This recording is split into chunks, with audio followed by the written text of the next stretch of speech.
Maxi Bien-être, c'est un complément alimentaire. Les plantes qui sont à l'intérieur nettoient le sang, ça régénère le corps, il stabilise le diabète, ça stabilise la tension, il éradique les hémorroïdes, solution pour les érections, éjaculation précoce et faiblesse sexuelle.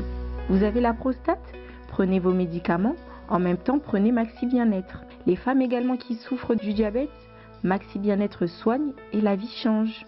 Tous ceux qui prennent Maxi Bien-être, regardez leur aspect, ils dégagent la jeunesse. Prenez une dosette, remuez avec un verre d'eau chaude et vous buvez, vous serez en bonne santé.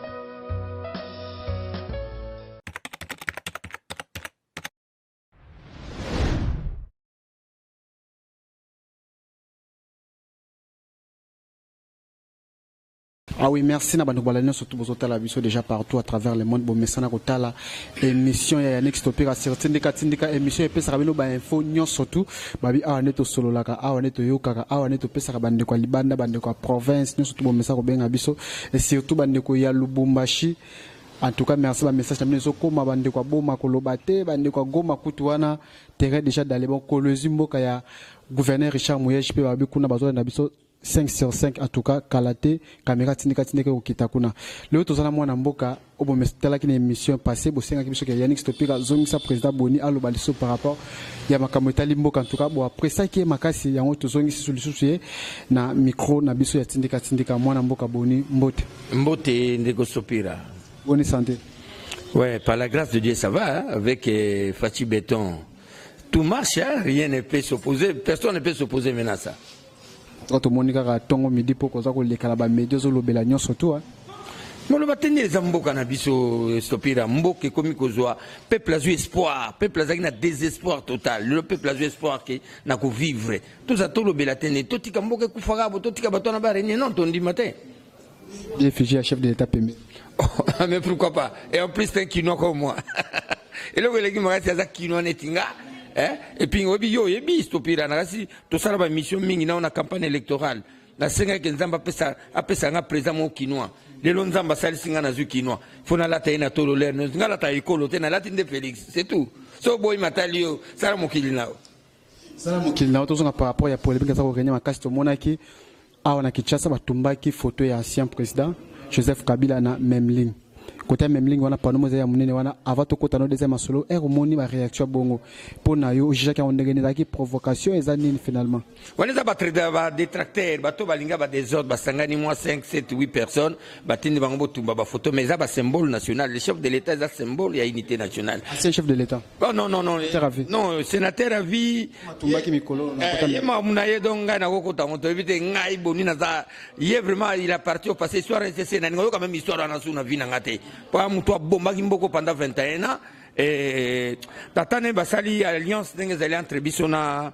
entre Cash na FCC et alliance moko circonstancielle puisque la constitution nous permet de faire ça ce que ça la constitution de bisona bon to coopérer mais pour intérêt ya mboka pour mboka tambola malamu yango Félix alobaki non on doit cohabiter avec puisque la constitution est claire que la majorité parlementaire qui compose le gouvernement on n'avait pas de choix donc erreur mingi pe yango to réparer yango jusqu'en 2023 cela veut dire tout ça l'effort Cash yango moko ezwa majorité parlementaire pas tout ça gouvernement biso monté banendo kutambisa mboka mais incident les salamaki tout ça contre nango to sepel nango te bato ba sala biloko ndenge wana faut batika biloko wana za malamu te mais bango mutu wana botangi kombo wana ngana eba te na linga même mobeta masolo ne c'est pas pour ngeza masolo akala zongi pe tumoni PPRD pas outil répliquer par rapport il y a même acte automone côté bata Cash basalaki batumbi réfugié à Joseph Kabila côté peu automoni na mboka kolozu kuna ba membre PPRD bezaki pena bien ba banderole na bani ba tumi pe ni futur chef de l'état par rapport à ça est-ce que ba ko ça réaction bon ne faut éviter ba to PPRD permettez-moi yum dotangi kombo na ba kombo ngani ngotanga na vina ngate e ba kombo mo ba soni ba ko ka soni te ba to na PPRD 21 ans après vous avez pris le pays en otage et vous laissez le pays dans cet état et bon ba so le koni bo expliquer biso nini bino ba to PPRD gestion en 2021 et ça sonne mutezo salabango et puis je suis très content de FCCT au déterminé PPRD justement na CPL au déterminé PPRD ba faut ba kangamino kona bango obi que ceux qui va continuer ma bêtise hein permettez-moi le terme ndenga ma bêtise je to ko ba to bande opération to ebi ndaku ya PPRD Et vous avez un scandale dans le Mboko. Puisque les bomi ba Congolais, na nzala, na pasi, na diplomatie, na santé, na makamu nyosu. Et ça, on doit ça dans Mboko. Non, je le mets en garde encore. J'insiste là-dessus. Nabi notre pépère de fait gaffe. Et Fija, chef de l'État, représente le symbole de la nation, symbole de la République. Si vous osez encore ces bêtises, on va s'en charger. La majorité populaire va s'en occuper de. Puisque la majorité populaire, même la Colosse et Ali, même Richard Mouyez, bien qu'il est l'homme du PPRD, on sait. Mais c'est un gouverneur qui dépend du chef de l'État, qui est un gouverneur de la République. Alors, il y a Bangote. Il y a une majorité populaire, bien. Et puis, il y a le président Boni, bien. Et si je donne un mot d'ordre, la Kinshasa n'est pas le Congo. Tout ça nous qui peine votre PPRD, je l'ai dit, c'est Malembe, peuple sans espoir, avec Fachi, l'espoir est là maintenant, peuple a se retrouver. Comment une réaction à Kabouna, vous avez tweeté que nous va suspendre les négociations surtout dans les entreprises publiques, et puis c'est comme si moi, mariage en moi, je suis en Akatia, on est moi, la CC. Non, mais normalement, Jean-Marc, on a un autre bangote, mais la déclaration que vice-président de l'Assemblée nationale, est-ce que ça après a déclaré que non, suspendre les négociations surtout, par rapport à l'acte. Lui, Jean-Marc, il est qui aux vice-président de l'Assemblée nationale. Tu dois décider suspension, il y a une négociation en qualité de qui? Aux qui délégué na négociation. Vous avez peut-être conduire délégation à négociation. Mais tu n'as pas, tu dois retourner d'abord chez l'autorité. L'autorité qui t'a envoyé pour décider, on ne suspend toutes les négociations. En qualité de qui? Jean-Marc se prend un peu beaucoup, hein, monsieur le vice-président de l'Assemblée nationale. Tianase, Oyegoya, Okuta qui s'appelle la motokala, Tianase, Batora Toebi Bango. Mais surtout, tu as besoin rapidement de changer, DG, PDG. Tane fidèle au bateau va na régir de mon bateau sanamboko. Quel n'est le mon bateau sala? Bissona qui s'est avec des messages. Yokura n'a pas des messages. Bana baye non. Bana baye non. Si bon bateau ya ce qui a pu perdre des messages. Courez à la raté, mais à la raté, mais balingi pas des jours à batikal. Ce qui est SNEL, c'est l'FCC. N'a pas perdu. Oye na régir des eaux. Bango kabaluan. Il faut qu'il y ait suspendre les négociations avec l'entreprise publique. Il faut ça rapidement. Et puis ça, ils pouvoir y partage. Ils allaient sur proposition d'accès, il y a gouvernement. Ce conseil de ministres, qu'on discute le partage, qu'on discute les propositions, il y a nomination, il y a mandataire. Ils allaient dire que il y a FCC, non, OCC, on donne tel, on attra, on donne tel. Oh, vous donnez des bandits déjà qui ont détruit le pays. Non. Totalement, Fati. Au nom de la coalition. Fati et Moko, Azozonga, Kalate, soit Longue France, et aux en France. Il n'y a pas match. Il n'y a pas photo bien, c'est là. Ceux qui font à Zongi, à Sissi France, à Allemagne, à Zongi, si on dit de la Massoula, il y a une entreprise, avant bonne année, Congolais va s'épeler. Mais par rapport à comment tu occupé que non l'école acte les cas qui wana batebele bakondana ki ya FC ya cash to tu komona que non jeunesse ya cash na ki ya cash bazo bongama par rapport que non il faut ba sala ba bongisa na bandiko na ba FC par rapport acte les cas qui wana moi idée wana za malamu beza mabe. Le président de la République a prôné chaque fois unité nationale. Ce qui a l'ingaki unité nationale té mais sangani na batu ya FCCT. C'est ça la démarche. Il fait au moins il est au Congo tous affaires tous ba modèle hein. Moi, aujourd'hui, quand je me prends, j'ai dit, je dois être comme Félix. Mais qui pouvait dire que je dois être comme Moutouana? Ou je dois être comme Itel? Maintenant, les Congolais ont un modèle. Il y a des gens qui disent, il y a comme le côté Sekedi. Bana le toko, nena zaloko Lumumba, nena zaloko Kasavubu. Mais Joseph Kabila. Non, ça on peut pas dire ça. Non, ça on peut pas dire ça. Quelqu'un qui a détruit le pays, non, on peut pas souhaiter même ça. Sauf souhaiter le qu'on a au latimal chance. Au moins la même musicien n'habite nanité, Ibraton Piana, là tu as un podium du peuple. Alors il n'habite ni dans lobby, à l'ata combo JB, pour JB à leader. Donc et pas n'habite africain, combo et là Takamutu. Makamutu ande goya dans zoto nayo. Donc il y a Ibraton azo combo JB, pas JB à leader, il y a pas comme leader. Mais c'est aussi comment Mutu Mogo a détruit Zambogo pendant 30 ans. Il y a pas détruire Mogate. Donc ça ne sert à rien de prendre les noms, Joseph Kabila, je vais être comme Joseph Kabila. C'est la honte pour la République. Moi je pense que mon entreprise publique, dès que le président de la République revient na périple né aux la France, na Allemagne, à Zongi, nous, il va s'y étaler personnellement. Qu'est-ce qu'il faut faire pour les entreprises publiques? Ceux qui rencontrent Abagène, il y a Kachna, FCC, pour chercher la paix. Nous sommes très contents. Nous sommes très contents vraiment pour ça. Mais Abagène, il y a FCC, il faut pas Kanganon Minoko. Batala, comment le pays évolue, mais Batika Blo Bazo Sara. Bazo, comme Bagangi, il ne pas Bakane là-bas. Tu vas là-bas, béret rouge. Je me dis, tu soldat, tu as un béret rouge. Là, c'est pas on a mis tout ça. Bah, c'est la vie.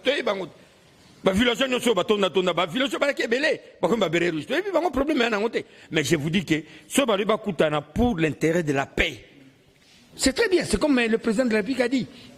La coalition qu'on a fait avec l'FCC, c'est pour l'intérêt de la paix dans notre pays. Nous souhaitons ça. C'est une bonne chose. Par rapport à la majorité populaire, affaire il y a que Kabila zone en 2023 moi na mboka Shadara beta ka on a Lubumbashi kuna to mo pende ko nemi réaction les kaki to tipo ko la nation sur 4 mususu pe ya FCC na top Congo na te soko landa kango yepa bi keno eloko moko te ko empêcher Joseph Kabila pona zone en 2023 baza ko meka attention ya population mais ne pas bloquer ça déjà moi flash mo bazo boka déjà avant goût non moni bato so ba mesana na ma be ba ko changer te article 220 déjà verrouillé pour déverrouiller ça il faut procéder monsieur le parlement. Il faut procéder à pas. Et puis en plus, les Congolais ne sont pas des imbéciles. Tout partout, Bozali. Tozaba Zobatei. Tozaba Zobatei. Tozaba Niemazambatei.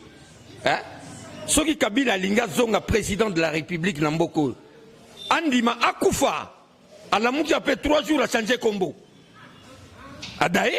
À la mouki après 3 jours, à l'ongoli combo wana zu combo mususu wana neto koche ba toye bieto ba koche mais soka yeka na combo wana Joseph Kabila Kabange so ba benga na suka soki rais wana akozwa 0 voix awa et puis ko sala maté peuple moko ko ndimate Kabila za la candidat tala na ici bilan déjà ba FCC osez même de faire ça vous allez voir on va sortir dans la rue pour vous contrer. Après avoir détruit ce pays pendant 21 ans, pour nous distraire, oh Kabila va rentrer, oh faire verre, oh boy, oh distraction. Vraiment, moi, pas besoin de consoler, consolation. Oh 2023, la COP est insultée. Président 2022, c'est évani. C'est Félix Antoine Tshisekedi Tshilombo. 2023, a gagné son mandat. Bon, bah, on rêve, vous y croyez qu'à 2023, tu vas avoir un beaucoup. Est-ce que Ndeko bazaki proche na ba par rapport à l'article on a va protéger comme sénateur à vie ba on est mutu empêcher peut-être va ça que j'ai à comprendre Talibango et puis il a continué clair attendez ba lo bana zonga mais ngana ibi côté ba de vérifier le kwana et puis ba longola sénateur à vie c'est il n'a pas de suppliant Kabila jusqu'à sa mort il sera plus chef de l'état kangamine ka na sénat wana libela no fute mbongo na ye en tant que sénateur ici et puis tous les conseils que de senga été si le plan diplomatique de conseil pas tout ça biso pas diplomate. Félix est mon diplomatie. Si le plan agriculture, Félix a fait un chiffre de 80 000 hectares de terres arabes, la Nations Unies va gagner. Token UNESCO a fait format normal et UNESCO, standard UNESCO, 20% de budget. Donc, on n'a pas besoin de conseil de ce monsieur. Il a détruit cette histoire. Alliance et lui, on a pour chercher la paix.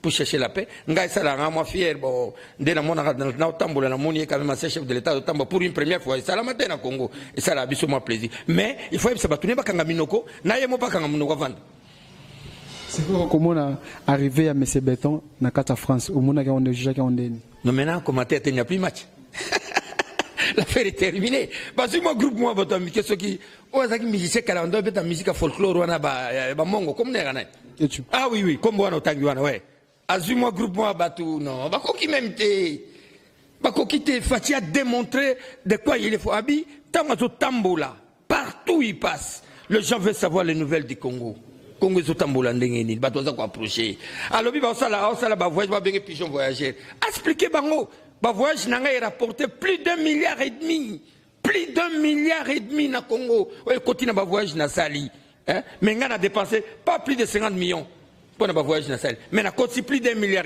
pour le bonhomme ce que le connaît bah voyager aux portés bah investisseurs bah moi bah déjà mibel ngo banda bah tu vas zoya oh boya banano moi écoute dans le bâtiment il y a plus mal de ce côté il faut bah kanga minoko Fati Alexis Bango et loko ni ngusala mais ça lobby n'a pas on peut pour les mingi bah kenda kit oui bien moi yo journaliste d'investigation bino na ba pas tuer filles boza partout muzito a tambola imokimo imba bah investisseurs bah royate to empêcher bah investisseurs bah ya les lois qui ne sont empêchées sur l'investissement, Binemia Congo.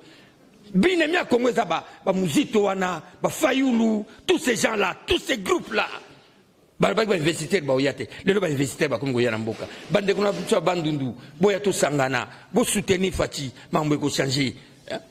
Tout on appelle la formule Martin Fayulu to pesa keto kina ba négociation Martin Fayulu abi to kina ba négociation par rapport à maramne ezokeni schéma on a pesa ma bebe sama to kina ba négociation basa la institution moko ya réforme institutionnelle et puis 18 mois to kina ba élection.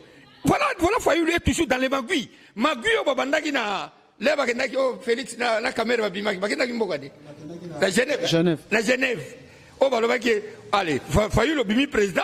Après 3 ans, tu organises la Constitution. Maintenant, il veut encore nous faire sortir de la Constitution. Voilà des gens qui pensent diriger le pays. Oh, la Constitution est claire, que le mandat est de 5 ans. Ce n'est pas une transition. Alors, M. Fayulu doit se taire, il a déjà perdu la bataille, c'est la 2023. Alors, moi, je pense que M. Fayulu, à 8 ans, OSC Kokaki, Mastane, Salissier, le Kola, Pesakembo, comme dans notre monde, pas calé, Moïse Gatumbi, frère. Total donc moi je pense qu'à fond tranquille Azila nini année prochaine si continue avec les bêtises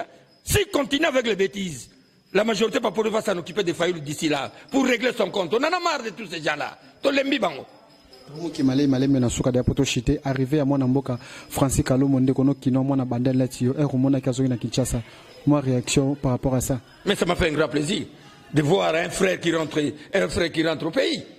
Un frère qui était parti en exil forcé par il y a raison à Boyebi, FCC.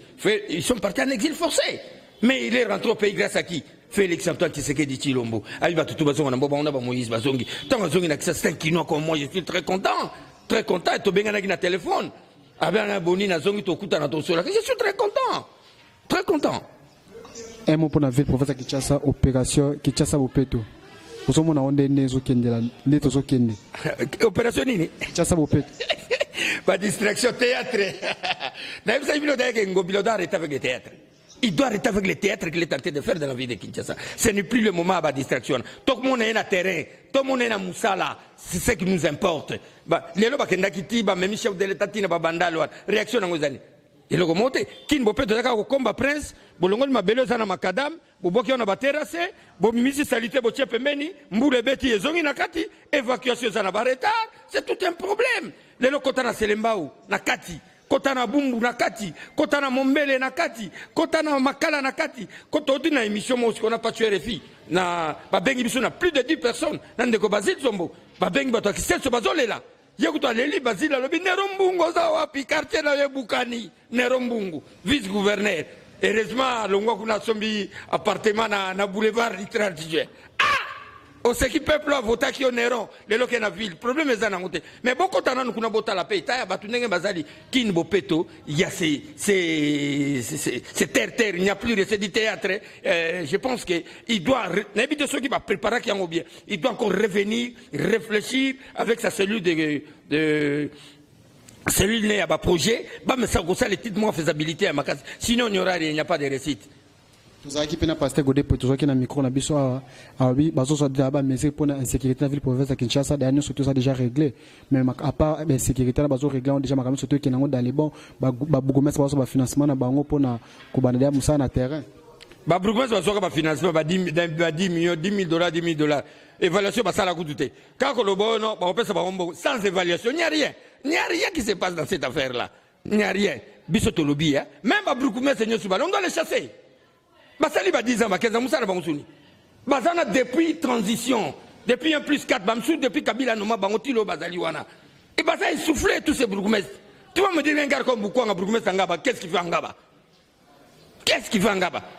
Aujourd'hui, Baïlon, le Loba Longo de Matétaken, à Kena, na Bandal, pour faire quoi? On a la terre qui t'a qui pénale sur l'Andra. Au Kokitaine, pour Moussa Naosala. On doit changer tous ces bourgmestres là. Toba a une vision en Sika pour changer les années Tambo Canabiso. Kolobateo, Bon, c'est bien bon. Bon, allez, bonsoir, Bessie Bango, Valo.